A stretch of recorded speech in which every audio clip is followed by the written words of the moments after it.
கொஞ்சம் ஃபிட்டு எங்க அம்மா ரொம்ப ஸ்ட்ரிக்ட் பின்னாடி தெரிய வேணாம் நீ நடைய கொஞ்சம் கட்டு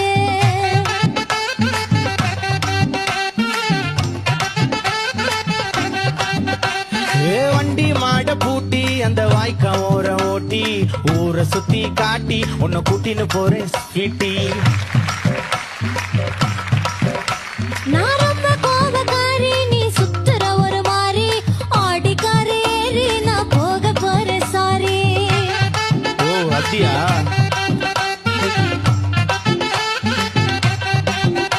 நான் வைக்க மாட்டேன் தாடி நீ வேணா எனக்கு போடி இந்த மாமாவை தான் தேடி உன் தங்கச்சி வர ஓடி.